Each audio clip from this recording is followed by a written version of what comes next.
Bom dia a todos.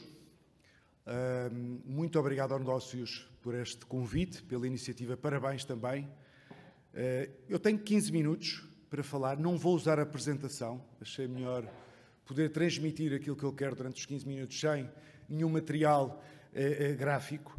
A minha ideia é responder, como foi dito e bem, a esta pergunta, se há muita procura para pouca oferta, e para isso, nestes 10, 15 minutos, vou dividir esta apresentação em 3 blocos que eu acho que são importantes para tentar responder. Primeiro, um brevíssimo contexto de mercado, onde nos encontramos atualmente, e depois vou aprofundar mais sobre, pelo lado da procura e, obviamente, pelo lado da oferta, e no meio destas conclusões, dar algumas pistas de como a BlackRock está a trabalhar ou a navegar em todo o tema da sustentabilidade e da oferta de produtos ESG.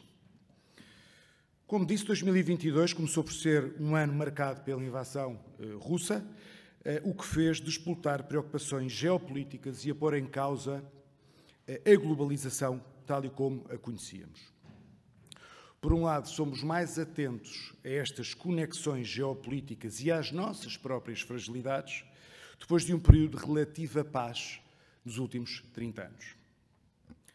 Pela primeira vez em 50 anos, a China nunca tinha crescido tão pouco como cresceu no ano 2022. Segundo os últimos dados que temos, a China cresceu 3%, o seu PIB.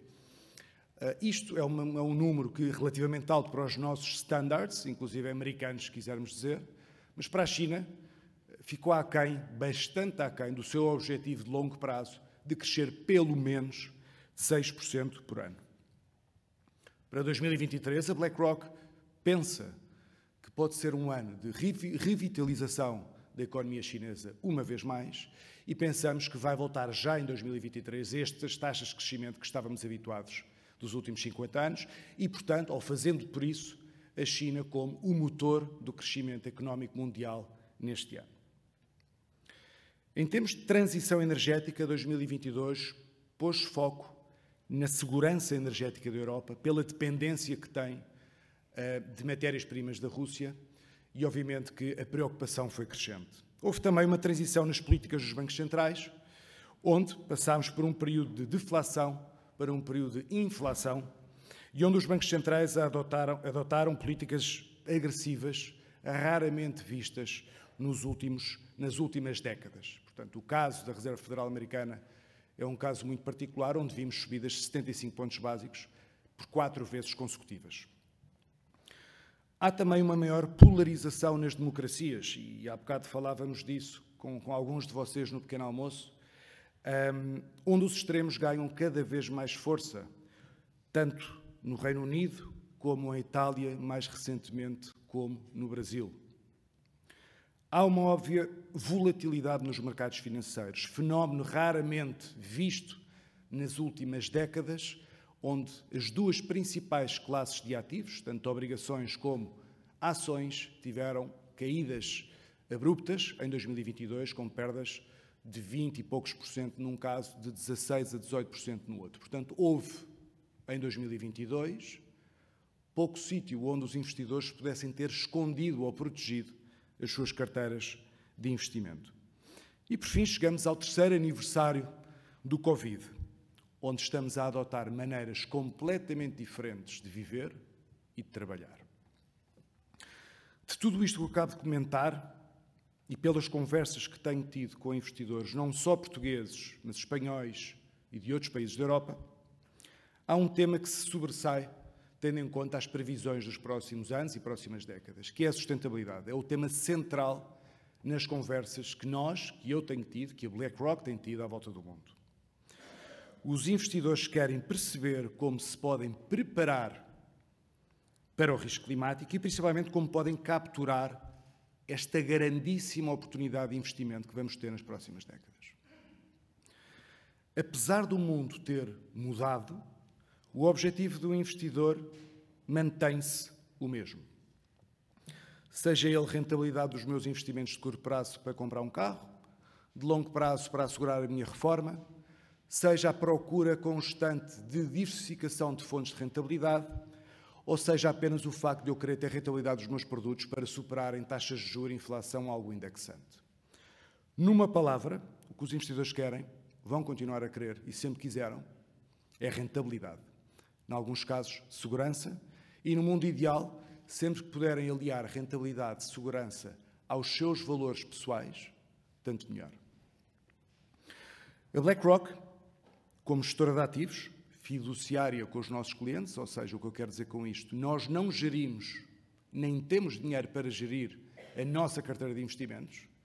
Os ativos que a BlackRock gera em nome dos nossos clientes, portanto, os clientes confiam-nos os seus investimentos e nós tentamos maximizar ou melhorar ou corresponder às perspectivas de rentabilidade e risco que têm os nossos clientes.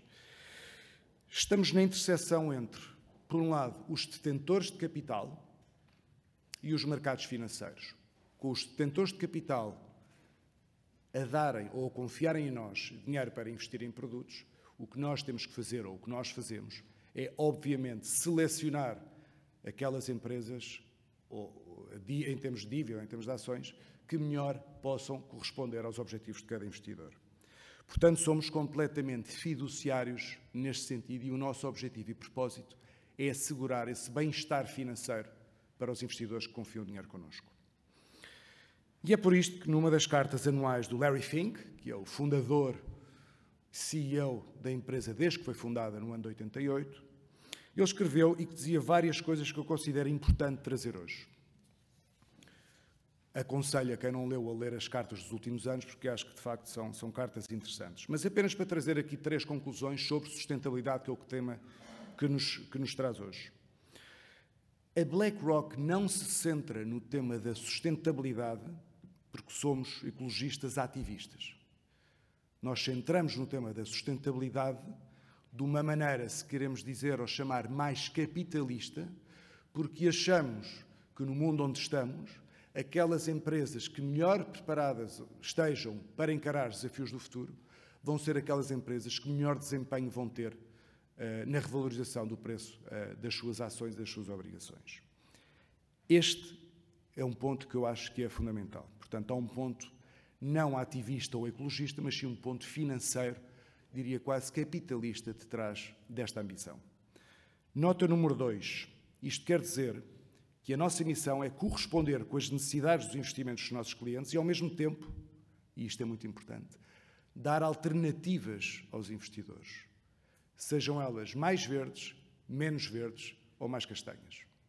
O nosso propósito é democratizar os investimentos e, para isso, é fundamental no nosso propósito podermos criar instrumentos que deem alternativas aos clientes que nós temos, aos investidores. Terceiro, e também disse que a BlackRock considera, que eu também acho isto importante, que risco climático é risco de investimento, equiparado a outros riscos, como pode ser risco de crédito, risco de duração, risco país, risco de reputação, entre outros riscos macroeconómicos ou financeiros. Portanto, é uma peça mais no puzzle nas nossas decisões de investimento, como outra qualquer. Porque uma coisa é certa, as alterações climáticas, sejam elas incêndios na Austrália ou inundações em Lisboa, são cada vez mais frequentes e vão ser cada vez mais frequentes se não fizermos nada. 2, têm um impacto, muitas vezes material, nos ativos financeiros onde nós investimos. Não é a mesma coisa investir, por exemplo, nas ações de uma seguradora na Austrália, com exposição aos incêndios e às mudanças climáticas, do que noutra coisa qualquer. Portanto, há que ter em atenção e este risco climático é medível e tem impactos nas carteiras dos nossos clientes. Dito isto, passamos então ao segundo ponto, que é a procura. Qual é a procura que existe por este tipo de investimentos? E aqui trouxe apenas uma pequena análise da indústria dos ETFs. Porque ETFs e não fundos tradicionais estão ativa? Porque ETFs já é uma indústria estatisticamente relevante, é mais fácil de ser medível e, portanto, eu acho que reflete bem o sentimento dos investidores, sejam eles institucionais como investidores particulares, e também utiliza uma maneira mais homogénea de caracterizar ou agrupar os seus investimentos em sustentáveis, ou ESG, e investimentos não ESG. De maneira global, e vou dar alguns dados, os ETFs com algum critério de sustentabilidade representam hoje cerca de 5% do volume total de ETFs que existe no mundo. 5%. Se tem em conta apenas os ETFs disponíveis para investidores europeus, ou seja, ETFs UCITS, registados nos reguladores locais europeus, este número está em 18%. Portanto, globalmente 5%, na Europa 18%. E isto mostra que o investidor europeu está muito mais consciente e procura muito mais este tipo de soluções que o investidor, principalmente americano. Olhando agora apenas para os fluxos em 2022, portanto, o dinheiro que entrou neste tipo de produtos em 2022, vemos que o investidor europeu investiu 2 de cada 3 euros investidos no mercado, ou seja, perto de 65% ou ligeiramente acima de 65%. Isto compara com 20% antes do Covid. Portanto, o crescimento e o apetite por este tipo de fundos não parou de aumentar. Isto compara com o investidor americano, que investiu menos de 1% do seu dinheiro ou dos seus investimentos em ETFs e ESG. Portanto, compara bem a dualidade que existe no continente europeu e no continente americano e a procura que existe. Apenas para dar uma nota sobre a procura. Acho que há, e não quero discutir os drivers que existem em clientes ou investidores americanos e investidores europeus, mas eu acho que há sempre 3 forças importantes quando analisamos a procura por ativos financeiros. Por um lado, a força regulatória. 70% dos nossos clientes têm algum objetivo de descarbonização ou está ao abrigo de algum compromisso sustentável. Sejam empresas ou governos que querem ser net zero em 2050 ou outro tipo de compromissos. Há, portanto, um alinhamento regulatório, hoje em dia, para que, efetivamente, isto seja posto em prática. Não diria que é uma procura obrigada, mas a regulação para aí caminha. Segunda força é a força social. Os nossos comportamentos pessoais mudaram e hoje olhamos para trás e pensamos como é que era possível ter algumas reações que tínhamos antes e que não temos hoje em dia. Eu acho que quem tem filhos, sobrinhos, netos, percebe que a nova geração que aí vem tem comportamentos completamente diferentes do que nós tínhamos há uns anos atrás. A maneira como nós vivemos, como nós comemos, como nós nos transportamos, é completamente diferente. E, portanto, há uma pressão social para que a mudança aconteça. Gostava também de dizer que estamos em 2023, portanto, muitas das metas e compromissos são para 2050. Nós hoje estamos mais perto de 2050 do que estávamos do ano 2000. Que eu acho também é um fator importante. Terceira força, económica. Em determinados períodos de mercado, como foi o Covid, por exemplo, ou em determinadas regiões geográficas, investir em produtos ESG foi melhor em termos de rentabilidade do que investir em produtos não ESG para a mesma geografia, para a mesma classe de ativos e com o mesmo objetivo de rentabilidade. Depende das alturas, mas eu, quando invisto em fundos ESG, automaticamente ajudo a equilibrar a minha carteira e posso ajudar a minha carteira a ser mitigada em episódios de volatilidade extremos, em episódios, por exemplo, de corrupção ou de más práticas de mercado. E, portanto, isto pode ajudar a minha carteira a ser mais resiliente no futuro. Além disso, estamos perante, não sendo uma força, mas eu acho que é importante, além destas 3 forças, estamos perante a oportunidade de investimento, ou a maior oportunidade de investimento dos últimos 50 anos. De acordo com os nossos estudos, a transição energética ordenada pode supor um aumento do PIB económico global nas próximas 2 décadas de 25%, o que representa uma oportunidade de investimento de mais de 125 trilhões de dólares até 2050. Estima-se que até atingir este objetivo devíamos estar a investir 4 trilhões de dólares por ano, atualmente estamos a investir 1 trilhão de dólares por ano. Portanto, procura existe, é crescente, em muitos casos é obrigatória, mas acima de tudo é inevitável. Isto leva-me ao segundo ou ao terceiro ponto desta exposição, que é a oferta. Todo o interesse e fluxo fazem com que desde a BlackRock continuemos, obviamente, a investir muito em produtos, em dar esta alternativa aos clientes a investirem em produtos ESG. Não vou identificar quantos fundos temos ou ETFs temos, mas, de facto, grande parte da nossa gama tem em conta estes critérios. Eu diria que há 4 estratégias muito populares quando pensamos em investir produtos financeiros ESG.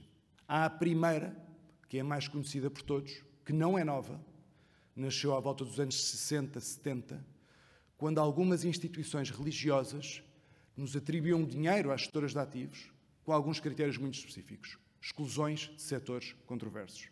Armamento, energia nuclear, carvão, tabaco, armas, por aí fora. Estas estratégias continuam a existir e continuam a ter muitíssima procura. Não só por aquele tipo de clientes que existia nos anos 70, mas por todos os clientes hoje em dia, tanto instituições como clientes particulares. Mas digamos que é uma ferramenta que não otimiza nem provoca uma mudança da sociedade. Há depois 3 estratégias mais populares, que são o que nós chamamos de estratégias advanced, que de facto possibilitam que haja uma mudança real no tecido económico. A primeira é uma estratégia otimizada, que basicamente o que vamos fazer é investir naquelas empresas ou governos que tenham melhor qualidade ou ratings mais altos em termos de ESG. Segundo, investimento temático ESG, investir especificamente em produtos que se foquem no E, no S ou no G. Portanto, tem uma temática específica. Podem ser fundos de câmbio climático per se, podem ser fundos que correspondem ao transporte elétrico, podem ser ETFs de Inclusion and Diversity, que também temos, etc. Há muitos fundos deste tipo.